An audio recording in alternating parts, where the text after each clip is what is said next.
This tournament has a habit of breaking things. A few days ago, it claimed its first victim before a knockout game had even been played. Tunisia sacked their head coach in the middle of the World Cup, a casualty of chaos and panic. We covered that one. We thought it was strange. We thought it was cruel. And then on June 18th in Vancouver, the World Cup took a victim of a completely different kind. And this one did not involve a boardroom or a press release. This one happened on the grass in front of a packed stadium on what was supposed to be the greatest night in the history of Canadian soccer.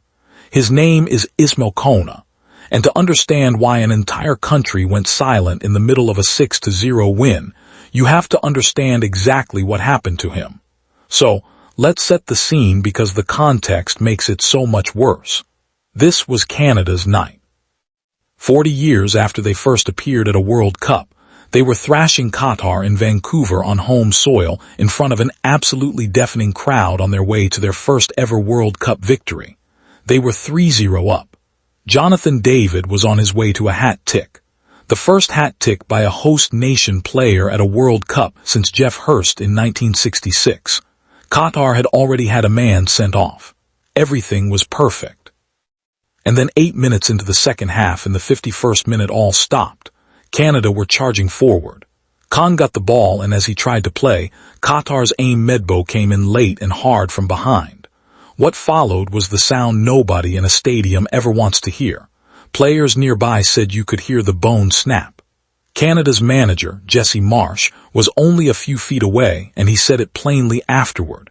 It was right in front of us, and everyone could hear it. Khan looked down at his own leg, and the camera caught a young man in pure shock holding a leg that was visibly badly broken. An assistant coach was screaming at the referee, and in an instant, the loudest stadium in the world fell completely silent. What happened next is the part that tells you who these people are. Cohn's teammates rushed to him, not just to help, but in anger, furious at the nature of the challenge. A scuffle broke out between the two benches. Medivo stood with his hands on his head. And in the middle of all of it, lying on a stretcher, breathing from an oxygen tank, Ismail Khan did something remarkable. He gave a thumbs up to the crowd. He waved.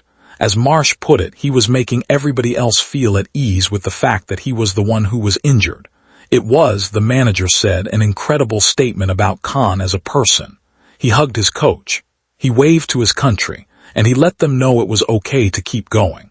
And they did keep going because they had to. 10 minutes after play resumed, Nathan Saliba, the substitute who had replaced Coney, scored a free kick, and instead of celebrating, a staffer handed him something. It was a number 8 jersey, Khan's jersey. Saliba held it up to the crowd, and that image became one of the defining pictures of this entire World Cup. During the hydration break, cameras caught Marsh in tears. The goalkeeper, Maxim Krapo, a man who broke his own leg in horrific fashion and missed the 2022 World Cup because of it, was on the pitch consoling a teammate, telling him, "You're not alone, but we have a job to finish for him." Canada went on to win 6-0, but nobody was really celebrating a score line anymore. So who is Ismail Khan? If you are outside of Canada, you might not know the name, and you should. He is 24 years old, born in Abidjan in the Ivory Coast, and he moved to Montreal at the age of 7 to join his mother. He grew up in the local Quebec soccer scene, came through the CF Montreal Academy, and signed his first professional contract in 2021. From there, the rise was rapid. A club record move to Watford in England, then on to Marseille in France, a loan at Rennes, and finally a permanent transfer to Sassuolo in Italy's Serie A, 4 European leagues before his mid-20s. He has earned more than 40 caps for Canada, and he represented them at both the 2022 and the 2026 World Cups. On the pitch, he's their engine. A box-to-box midfielder, a ball carrier, the guy who drives Canada through the middle of the field and turns defense into attack in a single movement. Marsh said it himself. There is no like-for-like replacement. He is, in the manager's words, a big part of the heart of this team. And his teammates didn't talk about his passing range or his stats afterward. They talked about him. Alistair Johnston described a kid who is so easygoing, who loves the sport so much he'd stay up all night just playing two-touch with the guys, and said that's exactly why it hurts so much to watch him go down on such a needless challenge.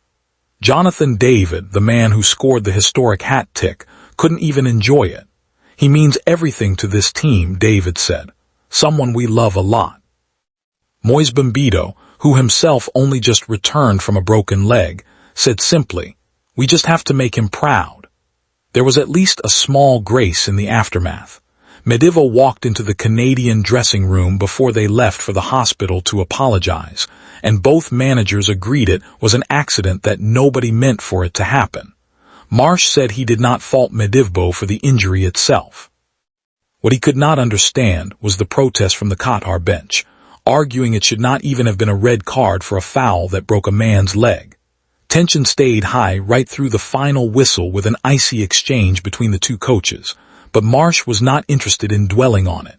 He left his own press conference early to go be with Khan and his family at the hospital where Khan was preparing for surgery. And that's the cruelty of this sport and of this tournament. Khan's World Cup is over. After all those years, all those leagues, the journey from Abidjan to Montreal to the biggest stage in the game, on the single greatest night his national team has ever had, it ended on a stretcher. Canada are now almost certain to reach the knockout rounds, and they'll do it carrying him with them. Johnston said it best. It's given us another reason to play for him. The World Cup took another victim this week. Not a coach this time. A 24-year-old kid who just wanted to play. Who waved to a country in pain even while he was the one breaking. Get well soon, Ismail. All of Canada is behind you, and honestly so are the rest of us. If you want to send him strength, drop a message in the comments. I read everyone. A like helps the video reach more people. Subscribe if you want World Cup coverage that remembers the human beings behind the badges. Football at this scale is never just a tournament. This was a moment that reminded everyone what really matters.